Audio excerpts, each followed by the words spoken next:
கிரியாளா உடம்ப இரும்பாக்கிக்கடா அடமலா ஆரம்பிச்சு வெளுத்து வாங்க போகுது. ஆட்சியே மாற போகுது, அப்புறம் எதுக்கு அறிவாலயத்துக்கு வரணும்? நீ கேட்கறதுனால சொல்றேன். சொல்லு சகோதரர் அக்னீஸ்வரன், ஒருவேளை அது மக்கள் தான் தீர்மானிக்கணும். ஒருவேளை அப்படி ஆட்சி மாறினால் அந்த ஆட்சியிலாவது ஐயா எடப்பாடி ஐயா எடப்பாடி பழனிசாமி மக்களை சந்தித்து வெற்றி பெற்று முதலமைச்சர் ஆகிவிட்டால் அந்த ஆட்சியிலாவது ஆம்புலன்ஸ் நோயாளிகளை ஏற்றுவதற்கு போலாமா, அல்லது நோயாளிகளை ஏற்ற போகும்போதே யாராவது 2 பேரும் டிக்கெட் போட்டு ஏற்றிட்டு தான் போகணுமா?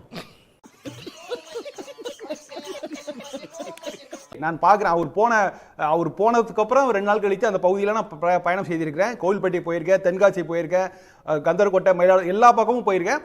பெரிய அளவில் மக்கள் மத்தியில் ஒரு வரவேற்பு இருந்திருக்கிறது. அவர் போனதுக்கு அப்புறம் அவருடைய கூட்டம் பேசுபொருளாக இருந்திருக்குது. என்னென்ன சொல்றோம் பாருங்க. உங்களுக்கு கூடுகிற கூட்டத்தை பாருங்கள்னு புதுக்கோட்டையில இருந்து ஒரு வீடியோ வந்துச்சு தெரியுமா? விஜயபாஸ்கர் என் பங்காளி பண்ண வீடியோ. 300 ரூபா ஒரு சேலை, ஒரு தட்டு, இதுதான் கூட்டணி. ஒவ்வொரு கூட்டத்துக்கு 2 கோடி ரூபா. ஏப்பா எடப்பாடி, நீ தானப்பா சம்பாதிச்ச, மாவட்ட செயலாளர் எங்களை போட்டு நசுக்கிறியேன்னு அதிமுக மாவட்ட செயலாளர்கள் எல்லாம் கதறாங்க. இது உனக்கு தெரிஞ்சு போச்சா? ஒரு விஷயம் சொல்றேன். மறைந்த முதலமைச்சர் மரியாதைக்குரிய மேடம் ஜெயலலிதா அவர்கள் ஒரு மருத்துவமனைக்கு செல்கின்ற பொழுது அன்றைக்கு ஒரு பத்திரிகை நிறுவனர் அவரை உடல்நலக் குறைவால் மருத்துவமனையில் அனுமதிக்கப்பட்டிருந்தார். அவரை பார்க்க போகின்ற பொழுது அங்கிருந்த மருத்துவர் இந்த செருப்போடு ஐசியூக்குள்ளே போகக்கூடாதுன்னு சொன்னார். அவ்வளோதான். அடுத்த நாள் அவர் கைது செய்யப்பட்டார். அந்த வழியில் வந்த எடப்பாடி பழனிசாமி அவரிடம் வேறு என்ன எதிர்பார்க்க முடியும்? எனக்கு ஒன்னே ஒன்று தான், நான் இதுக்கு கூட தீர்வு கிடைக்காது, இதுக்காவது தீர்வு வச்சுக்கோங்க. எடப்பாடி பழனிசாமி அவர் சொன்ன மாதிரி, பிரசன்னா சொன்ன மாதிரி இப்படியே கூட பேசிட்டோம். தயவு செய்து இந்த பயணத்தோட பேரை மட்டுமா மாற்றிக்கங்க. பயணத்தோட பேர் மக்களை காப்போம். அங்கே போய் பேசுறது என்ன, எல்லாருக்கும் மண்டையை உடைப்போம்னு பேசுறாரு. மக்களை காப்போம்னு பயணத்துக்கு பேரை வச்சுட்டு ஆம்புலன்ஸ் டிரைவர் மண்டையை உடைப்போம்னு பேசுறீங்கன்னா, இது மக்களை காப்போம்ங்கிறதுக்கு பதில் மண்டையை உடைப்போம்னு பேர் வைங்க. நீ கிண்டல் பண்ற. இது கிண்டல் இல்ல மாப்ள, நக்கல். அவர்தான் வெளிப்படையா சொல்றாரு. எனக்கு என்னங்க பயம், ரைடு வந்தா பார்க்க போறோம் சார். எனக்கு இவனுக்கு சம்பந்தம் இல்ல சார், நம்மள பிரிக்கிற பிளான் பண்றான் சார். நீங்கள் மக்களை காப்பதை காட்டிலும் இந்த ஆட்சியை காப்பாத்துறதுக்கு என்னென்னமோ நாடகம் போடுறீங்க. மக்கள் நம்ப தயாராக இல்லை அப்படின்றது என்னுடைய பார்வை.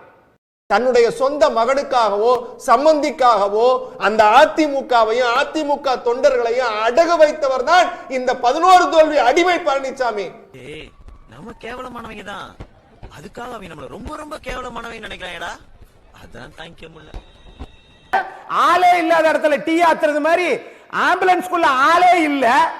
ஏன்னா உயிரை பார்த்து பெரிய மாதிரி நீங்க சவாரி போற ஆட்டோவா போறீங்க, நீங்க ஏத்திட்டு போறதுக்கு வரும்போது ஆளே ஏத்திட்டு வரதுக்கு என்ன?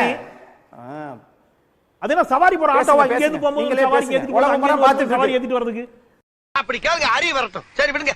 20,000 பேர் குழுமி இருக்கக்கூடிய ஒரு கூட்டத்துல இவ்வளவு பேர் நீங்க நடுவுல போங்க அப்படின்னு சொன்னா, இது இது என்ன புதுசா திமுக இது வரைக்கும் இந்த மாதிரி நடந்தது இல்லை. ஆனா இது ஒரு ஆம்புலன்ஸ் கலாச்சாரத்தை தமிழ்நாட்டில் கொண்டு வரீங்களே, இதுதான் முதல் முறையா?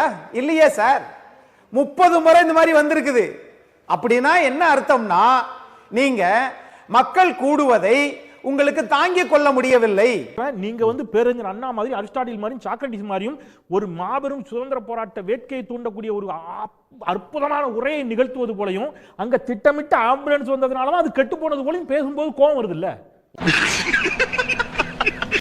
என்ன சார் நீங்க இது மனசாட்சியோட பேசுங்க. நான் அந்த ஆம்புலன்ஸ் டிரைவரை பிடிச்சி நேற்று அடிச்சிருக்காங்களே உங்களுடைய தொண்டர்கள், நாளைக்கு இதை மனசுல வச்சுக்கிட்டு எல்லா இடத்துலயும் இப்படி ஆயிடுச்சுன்னா என்ன ஆகும்? என்னப்பா செய்யறது?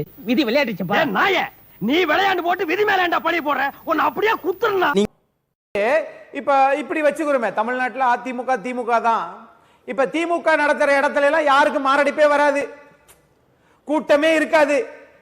அப்ப அங்கெல்லாம் அரிஸ்டாட்டிலும் ஆபிரகாம் லிங்கன் தான் பேசுவாங்க. என்ன சார் இது? ஆம்புலன்ஸ் வந்துச்சு, முதலமைச்சரும் துணை முதலமைச்சரும் வழிவிட சொன்னார்கள். வீடியோ எடுத்து ப்ளே பண்ணி காட்டட்டுமா? முதலமைச்சரும் துணை முதலமைச்சரும் வழிவிடுங்கள் என்று சொன்ன வீடியோ ப்ளே பண்ணுங்க. எனக்கு ஒரு மாதிரி கேவலமானவ மாதிரி இருக்குடா.